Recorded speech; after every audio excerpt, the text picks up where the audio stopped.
دیوبند اور اہل حدیث کے علماء تو اس بات پر بڑا زور لگاتے ہیں کہ 12 ربیع الاول یوم وفات ہے، بلکہ انہوں نے تو سوشل میڈیا پر اس حوالے سے ایک اشتہار بھی لگایا ہے کہ اس دن تو مدینہ میں غم کا ماحول تھا اور بریلوی خوشیاں مناتے ہیں، بلکہ ایک شعر بھی لکھا انہوں نے۔ اچھا جی، سنائیں۔ پیام توحید کے منادی میرے نبی نے وفات پائی، یہ سارے ابلیس کے حواری مگن ہیں خوشیاں منا رہے ہیں۔ واہ سبحان اللہ۔ سر آپ کے بارے میں بھی انہوں نے شعر لکھا ہے ایک، نثار تیری چہل پہل کے ہزاروں عیدیں ہیں ربیع الاول، سوائے ابلیس کے جہاں میں سبھی تو خوشیاں منا رہے ہیں۔ دیکھ لو دو ایک دوسرے ابلیس کہندے نے، سانو کہندے نے سخت زبان ہے، اے دیکھو ابلیس تو تھلے لے کے نہیں آندے۔ یہ میرے خیال ہے اسی کی پیروڈی کی گئی ہے، اسی قافیے کے اوپر۔ اے دوبارہ پڑھو، عرض کرو، پھر دوبارہ عرض کرو، پہلے میرے لئے سن لو، اتنی تھی اسی وہ کر لو۔ نثار تیری چہل پہل پہ ہزاروں عیدیں ہیں ربیع الاول، سوائے ابلیس کے جہاں میں سبھی تو خوشیاں منا رہے ہیں۔ یہ مفتی احمد خان نعیمی صاحب کا شعر ہے، گجرات، یہاں سے 50 منٹ کی ڈرائیو ہے، وہاں جال حق جنہوں نے لکھی ہے۔ سر آپ بھی بتائیں، لال رومال والا شعر پڑھیں، یہ تو گرین پگڑی والا شعر تھا، آپ لال رومال والا پڑھیں۔ پیام توحید کے منادی میرے نبی نے وفات پائی، یہ سارے ابلیس کے حواری مگن ہیں خوشیاں منا رہے ہیں۔ خوشیاں منا رہے ہیں۔ تو ہمارے نزدیک تو دونوں شعر ہی جعلی اور جھوٹے ہیں جی، ٹھیک ہے نا جی۔ کیوں کہہ رہے ہیں ہم یہ؟ کیونکہ نام ہے وہابی، نام ہے بابی، میں ہوں مسلم علمی کتابی۔ نہ ہم سو کارڈ وہ کوئی علمی بات کرے اسے وہابی کہتے ہیں، اور نہ ہم بابوں کا دفاع کرنے والے بابی ہیں، ہم علمی کتابی بات کریں گے۔ یہ دونوں شعر ہی جو ہے نا جھوٹے ہیں، فرقے پہ مبنی ہیں، ان کی کوئی اصل نہیں ہے۔ رہا یہ جو کہنا کہ 12 ربیع الاول یوم وفات ہے، یہ بہت بڑا جھوٹ ہے۔ یہ اشتہار ہمارے پاس موجود ہے، بلکہ اس کو جے پی جی بھی فرحان بھائی ایڈ کرنی ہے انشاءاللہ اس میں۔ یہ اشتہار جو ہے نا وہ، بلکہ یہ ٹیکسٹ میسیجز بھی چلتے ہیں جی، مدینے میں غم کی جو ہے وہ ایک سمجھ لیں سوگوار کیفیت تھی، صحابہ رو رہے تھے اور یہ خوشیاں منا رہے ہیں۔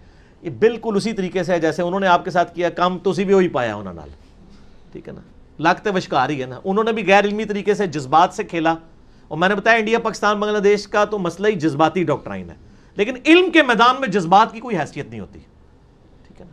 پھر آپ نہیں کہیں گے کہ بھئی حضرت آدم کو فرشتوں نے سجدہ کیا تھا، میں بھی نبی صلی اللہ علیہ وسلم کو سجدہ کروں گا، نہ، منع ہے۔ ابو داؤد میں حدیث ہے، اگر سجدہ جائز سمجھتا بیویوں کو کہتا حامدوں کریں، اس امت میں سجدہ تعظیمی حرام ہے۔ اگر جذباتی ڈاکٹرائن پہ جائیں تو نبی علیہ السلام کو سجدہ بنتا ہے، علمی جائیں تو نہیں بنتا۔ تو سر علمی بنے، آپ علمی کتابی بنے۔ یہ جو دعویٰ ہے یہ بالکل جھوٹا ہے، بخاری اور مسلم سے میں نے ثابت کیا ہے کہ نبی علیہ السلام کی وفات کا دن 12 ربیع الاول نہیں ہے، صحیح بخاری صحیح مسلم سے، جو آپ کے علماء نے نہیں آپ کو بتایا تھا۔ اور میرا ریسرچ پیپر نمبر 12 12 ربیع الاول کی نسبت سے میں نے اس کا 12 نام رکھا ہے، زمانہ بریلویت کا چھپا ہوا ہے، وہ 2001 کے اندر اس وقت کا پرنٹڈ ہے، وہ ہماری ویب سائٹ کے اوپر رکھا ہوا ہے، ہم اس کا جے پی جی بھی اس میں ایڈ کر دیں گے، جس میں میں نے ثابت کیا تھا بخاری اور مسلم سے کہ نبی علیہ السلام کی وفات کا دن 12 ربیع الاول ہے ہی نہیں ہے۔ اگر آپ یہ مانیں گے تو بخاری مسلم کا انکار ہوگا۔ پہلا سوال تو ان سے کریں کہ یہ یوم وفات جو آپ کہہ رہے ہیں دنیا کی کس حدیث کی کتاب میں لکھا ہوا ہے؟ ہم نے تو پیدائش ثابت کر دی دلائل النبوہ سے، یہ وفات ثابت کریں، کسی تاریخ کی کتاب سے لے کے آئیں جو اوتھینٹک ہو، کوئی نہیں ہے۔ اے سنا کے سنی ٹنی، پڑھ پڑھا کے سنی بنو، علمی کتابی بنو۔ وہ بڑا سمپل فارمولہ ہے، بخاری اور مسلم دونوں میں یہ حدیث ہے، مشہور حدیث ہے کہ حضرت عمر کے پاس ایک یہودی آتا ہے، اے امیر المومنین، آپ کی کتاب میں ایک آیت ایسی ہے جو ہم یہودیوں پہ نازل ہوئی ہوتی تو ہم اسے عید کا دن پوچھا کون سی؟ تو اس نے کہا الیوم اکملت لکم دینکم واتممت علیکم نعمتی ورضیت لکم الاسلام دینا، سورۃ المائدہ آیت نمبر 3۔ آج کے دن ہم نے اپنا دین تم پر مکمل کر دیا، اپنی نعمت تمام کر دی اور اسلام کو ایز اے ریلیجن تمہارے لیے پسند کیا۔ تو حضرت عمر نے بڑا انٹلیکچوئل جواب دیا، انہوں نے کہا کہ ہمیں پتہ ہے یہ آیت کس دن اور کس موقع پہ نازل ہوئی، نبی علیہ السلام عرفہ میں تھے، یوم عرفہ 9 ذو الحجہ کو جمعے کے دن ہی تو یہ آیت نازل ہوئی تھی، یعنی وہ پہلے عید کا دن تھا۔ یہی حدیث ترمذی میں بھی ہے، اس سے آگے ایک اور حدیث امام ترمذی لے کے آئے کہ ابن عباس کے پاس ایک یہودی آ کے اسی طرح بات کرتا ہے، تو ابن عباس کہتے ہیں اللہ نے ہمیں 2 عیدیں دی تھیں اس دن جس دن یہ آیت نازل ہوئی، نمبر 1 یوم عرفہ 9 ذو الحجہ، اور نمبر 2 جمعے کا دن۔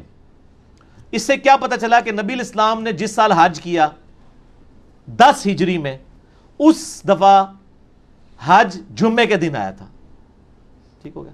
اور یہ کہتے ہیں اکثر مشہور ہے جی وہ حج اکبر ہوتا ہے، جمعے کے دن آ جائے، حالانکہ جمعہ پڑھنا ہی نہیں ہوتا حاجی نے، اور حج کو حج اکبر کہتے ہیں، عمرے کو حج اصغر کہتے ہیں. بخاری کھول کے پڑھ لیں. حج اکبر سارے حج حج اکبر ہی ہوتے ہیں، عمرے کو حج اصغر چھوٹا حج کہتے ہیں. زور کی نماز پڑھنی ہوتی ہے زور اثر جمع کر کے، وہ بھی 2 فرض. تو ابن عباس نے کہا کہ وہ 2 عید کے دن تھے، یعنی جمعے کا دن بھی تھا وہ اور یوم عرفہ بھی. تو 10 ہجری میں 9 ذوالحجہ کب آئی؟ جمعے کے دن. یہ آپ نے یاد رکھنی ہے. اب دوسری حدیث بخاری اور مسلم دونوں میں حدیث ہے، بڑی مشہور حدیث ہے. انس بن مالک کہتے ہیں کہ منڈے پیر کا دن تھا، ہم لوگ فجر کی نماز حضرت ابو بکر کے پیچھے پڑھ رہے تھے. آپ علیہ السلام نے اس نماز کے دوران حجرے کا پردہ ہٹایا تو ہلکی سی آواز آئی، یعنی وہ کھجور کی چھال کا تھا، مسجد نبوی میں لیفٹ سائڈ پہ تھا حجرہ. تو یعنی آپ بھی جہاں پہ یا مسجد نبوی کے امام کو تو آگے شفٹ کر دیا نا، جو پرانا محراب نبوی آپ وہاں کھڑے ہو نا، تو آپ کی یعنی ریاض الجنہ میں تو لیفٹ سائڈ پہ ہی روضہ شریف نظر آ رہا ہے نا، وہی آپ کا یعنی حجرہ عائشہ تھا. ادھر سے آپ انٹر ہوئے. صحابہ کہتے ہیں ہم قریب تھا کہ شوق دیدار شوق میں، چونکہ 2-3 دن سے آپ کی زیارت نہیں ہوئی تھی بیماری کی وجہ سے، ہم نماز میں فتنے میں پڑھتے، پنجابی والا فتنہ نہیں عربی والا، یعنی آزمائش میں، اور حضور کی دیدار کی طرف متوجہ ہو کے نماز سے ہٹ جاتے. نبی علیہ السلام نے جب ہمارا شوق دیکھا تو اشارہ کیا وہیں پر رہو، اور پھر آپ واپس چلے گئے. اور آگے الفاظ ہیں کہ اسی دن پھر آپ نے منڈے کے دن وفات پائی. یعنی آپ دیکھنے آئے کہ میں نے جس کو امام مقرر کیا لوگ اس کے پیچھے نماز پڑھ رہے ہیں یا نہیں. یہ بخاری مسلم دونوں میں حدیث ہے. اس میں پتہ چلا کہ نبی علیہ السلام کی وفات کب ہوئی؟ منڈے میں. اور دلائل النبوہ میں اور باقی ساری حدیث کی کتابوں میں ہے کہ ربیع الاول کے مہینے میں ہوئی. یہ بھی ثابت ہو گیا. وہاں سے آپ کو ذوالحجہ کا مہینہ 10 ہجری میں جمعے کا دن بھی پتہ چل گیا. یہاں سے آپ کو پیر کا دن پتہ چلا لیکن تاریخ نہیں پتہ چلی، مہینہ پتہ چل گیا. اب اس کے دوران کیا ہے؟ 4 پاسبلٹیز بنے گی، کیونکہ 3 مہینے آ رہے ہیں. ذوالحجہ، اس کے بعد کیا آتا ہے؟ محرم، پھر ربیع الاول. 11 ہجری میں آپ کی وفات ہوگی. ان 3 مہینوں کو آپ تینوں کو 30 کا رکھ کے دیکھ لیں، حالانکہ 3 کٹھے 30 کے نہیں ہوتے.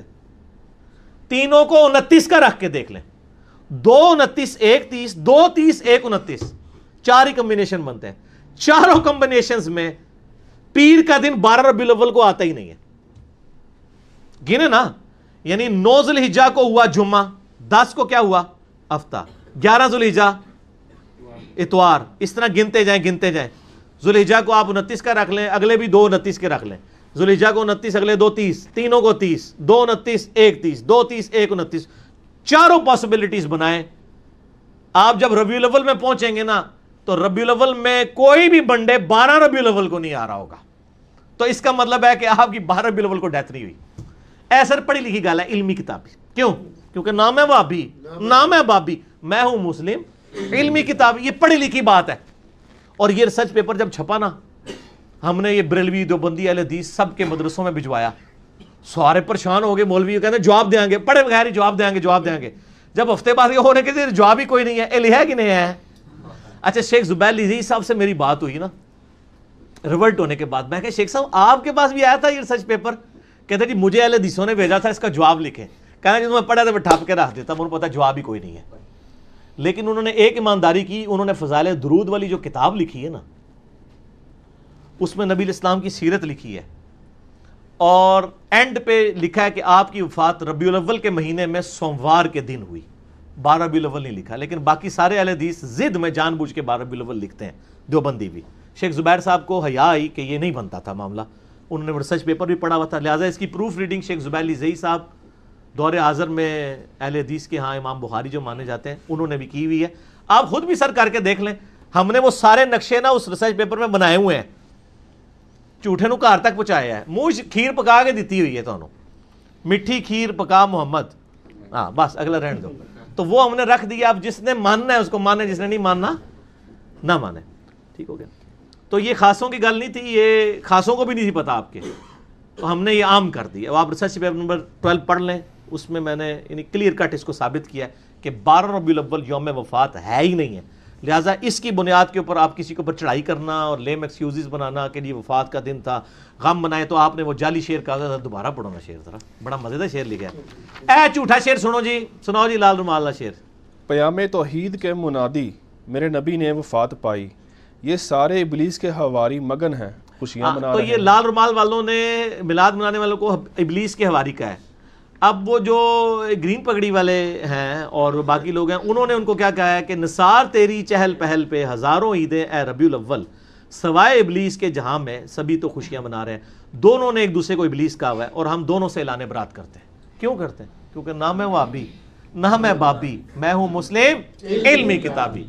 اگرچہ میلاد شریف منانے کا مروجہ طریقہ صحابہ کرام، تابعین اور تبع تابعین کے دوار میں شروع نہیں ہوا، لیکن بعض بڑے علماء نے 7ویں اور 8ویں صدی ہجری میں سٹارٹ ہوئے اس عمل کو پسند کیا۔ مثلا ابن حجر حیتمی، امام سخاوی، امام جلال الدین سیوطی، ملا علی قاری اور آپ کے پسندیدہ ابن حجر اسقلانی نے بھی اس کو جو ہے نا میلاد منانے پر اجماع کا دعویٰ کیا ہے۔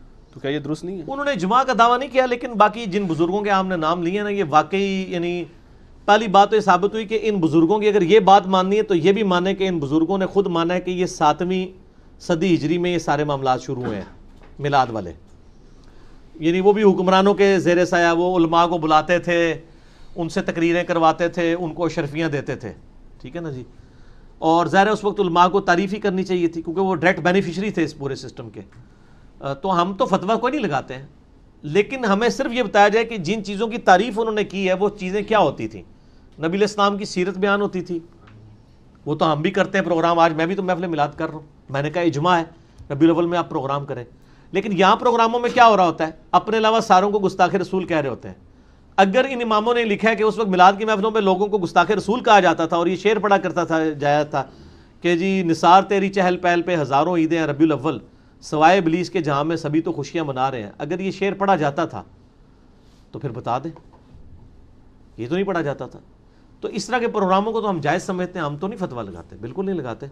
ایسے پروگرام جو کتاب و سنت کے دائرے کے اندر ہوں کریں آپ، کوئی حرج نہیں، سارے کرتے ہیں۔ کوئی سیرت النبی کانفرنس کرتا ہے، کوئی میلاد مصطفیٰ کانفرنس کرتا ہے، کوئی امام اعظم محمد رسول اللہ کانفرنس کرتا ہے صلی اللہ علیہ وآلہ وسلم۔ بریلوی حضرات میلاد شریف کے موقع پر ایک شعر پڑھتے ہیں جو اپنے 2 مرتبہ دہرایا آگے، ہاں جی، اور گستاخی کا فتویٰ بھی لگاتے ہیں آپ۔ نثار تیری چہل پہل پر ہزاروں عیدیں ہیں ربیع الاول، سوائے ابلیس کے جہاں میں سبھی تو خوشیاں منا رہے ہیں۔ یعنی سوائے لال رومال والوں کے۔ واقعی ٹھیک ہے یہ بات۔ اچھا ہاں جی، پھر آگے کڑو۔ یہ کیا ٹھیک ہے گستاخی کا فتویٰ لگانا؟ بہت غلط فتویٰ لگا رہے ہیں سر، اس طرح تو نہ لگائیں۔ اگر یہ آپ کہتے ہیں کہ یہ آپ جس طریقے پہ میلاد منا رہے ہیں اس طریقے پہ جو جھنڈیاں لگائے گا، جلوس نکالے گا، ماڈل بنائے گا، مردوں عورتوں کا اختلاط ہوگا اور گانوں کی طرز کے اوپر ڈول ڈھمکے ہوں گے میلاد کے موقع پر، یہ نبی علیہ السلام سے محبت کا تقاضا ہے، تو ہم پھر ایک سٹیپ آگے جائیں گے۔ ہم آپ سے کہیں گے کہ اہل بیت کی محبت ایمان کا حصہ نہیں ہے۔ مسلم شریف کی حدیث ہے 240، علی سے محبت نہیں رکھے گا مگر مومن، علی سے بغض نہیں رکھے گا مگر منافق۔ اور ترمذی اور مسند احمد میں امام حسن و حسین کے لیے ہے کہ اللہ میں ان سے محبت کرتا ہوں، تو بھی محبت کر، جو ان سے بغض رکھے تو بھی اس سے بغض رکھ۔ تو سر محرم میں میلاد کا جلوس نکالنے والے محرم میں 10 محرم کا جلوس کیوں نہیں نکالتے ہیں؟ چلو بغیر ماتم کے نکال لیں، ماتم سے اختلاف ہے نا۔ کبھی بریلویوں کا جلوس نکلا 10 محرم کا؟ تو پھر جس طرح یہ کہتے ہیں نا کہ سوائے ابلیس کے جہاں میں سبھی تو خوشیاں منا رہے ہیں، پھر ہمیں چاہیے کہ ہم کہیں کہ سوائے ان یزیدیوں کے جہاں میں سب تو غم منا رہے ہیں۔ تو یہ کیا برداشت کر لیں گے ہمارے اس فتوے کو؟ وہ کہیں گے جی آپ نے ہمارا دل چیر لیا ہے، ہم ان چیزوں کو جائز نہیں سمجھتے ہیں، ایسے تو نہیں کیا جانا۔ تو سر آپ جو کچھ کر رہے ہیں ویسے بھی تو نہیں کیا جانا چاہیے، ٹھیک ہے نا جی۔ یہ علمی جواب، الزامی جواب، پھکی اینٹی وینم والا جواب ہے۔ کیوں؟ کیونکہ نام ہے وابی، نام ہے بابی، میں ہوں مسلم علمی کتابی۔ یہ فتوے نہیں اس طرح لگانے چاہیے ایک دوسرے پہ، بچ جائیں۔ بعض لوگ کہتے ہیں کہ عیسائی لوگ اگر عیسیٰ علیہ السلام کا میلاد منائیں 25 دسمبر کو تو ہم نبی علیہ السلام کا کیوں نہیں منا سکتے؟ اس لیے کہ نبی صلی اللہ علیہ وآلہ وسلم نے اس کو مشروع نہیں فرمایا اس طریقے سے۔ میلاد ہم منا رہے ہیں، صحیح مسلم 2750، فیہ ولدت و فیہ انزل علیہ، اس دن میں پیدا ہوا، اس دن مجھ پہ پہلی وحی نازل ہوئی، تو روزہ رکھیں پیر کا۔ اب آپ کہیں گے جی وہ 25 دسمبر کے ساتھ اس کو کمپیئر کر رہے ہیں، تو وہ 25 دسمبر تو ان کی شریعت میں مشروع ہوگا، ہماری شریعت میں اس طرح تو اس کو مشروع نہیں کیا گیا سوائے سوموار کے روزے کے۔ باقی وہ ابلیس سے مجھے یاد آیا کہ ابلیس میں بتا دوں پھر کون ہے سوائے ابلیس کے؟ ایک تو ان کے بنائے ہوئے ابلیس ہے نا، وہ ایک شعر تو کہا ہے نا انہوں نے اہل حدیث نے ان کے بارے میں، ٹھیک ہے، وہ بھی پڑھو ذرا شعر۔ انہوں نے تو کہا نا اہل حدیث کے بارے میں کہ جی نثار تیری چہل پہل پہ ہزاروں عیدیں ہیں ربیع الاول، سوائے ابلیس کے جہاں میں سبھی تو خوشیاں منا رہے ہیں۔ مفتی احمد جہاں نعیمی صاحب کا یہ شعر ہے۔ اہل حدیثوں نے کیا کہا ہے؟ لال رومال والوں کا شعر بھی بتائیں نا. وہ شعر ہے جی، پیام توحید کے منادی میرے نبی نے وفات پائی، یہ سارے ابلیس کے ہواری مگن ہیں خوشیاں منا رہے ہیں. وہ کہتے ہیں یہ سارے ابلیس کے ہواری ہیں جو خوشیاں منا رہے ہیں، نعوذ باللہ. اور وفات والا ایک ڈونگر چاہتے ہیں کہ 12 ربیع الاول کو وفات ہوئی تھی، میں نے ثابت کیا 12 کو وفات نہیں ہوئی. تو سب ایک دوسرے کو ابلیس کہہ رہے ہیں. ابلیس کون ہے؟ مسند احمد میں صحیح سند کے ساتھ یہ حدیث ہے. مشکات میں بھی آپ کو مل جائے گی، شروع میں کتاب الاعتصام بالکتاب والسنہ چیپٹر میں. نبی الاسلام نے زمین پر ایک لکیر کھینچی اور اس کے ارد گرد ٹیڑھی لکیریں کھینچی. آپ نے پھر اس پہ انگلی رکھ کے کہا وَأَنَّ هَذَا صِرَاطِ مُسْتَقِيمًا، سورہ الانعام آیت نمبر 153. یہ ہے میرا سیدھا راستہ جو کہ مستقیم ہے، اس کی پیروی کرو، ارد گرد کے ٹیڑھے راستوں کی پیروی مت کرو ورنہ تمہیں وہ رائے حق سے بہکا دیں گے. اس کی وصیت تمہیں اللہ تعالیٰ کرتا ہے. وہ ابلیس کے راستے وہ ہیں. اور ابن ماجہ میں حدیث ہے 2 لکیریں اس طرف کھینچی اور 2 اس طرف، چاروں راستے ہی حق پہ ہیں. اب میں شیطان کے راستے ہیں، بیچ والا میرے سر، ہم بیچ والے پہ ہیں. امام اعظم محمد رسول اللہ صلی اللہ علیہ وسلم. اماموں کو ہم برا نہیں کہہ رہے، حضرت عیسیٰ علیہ السلام کے نام پہ عیسائیت کو ہم برا کہتے ہیں. امام حنیفہ، امام شافعی، امام مالک، امام احمد بن حنبل کے نام پہ فرقوں کو برا کہتے ہیں. ان اماموں کو تو ہم انہی کی تو حدیث کی کتابیں یہاں رکھی ہوئی ہیں الحمدللہ.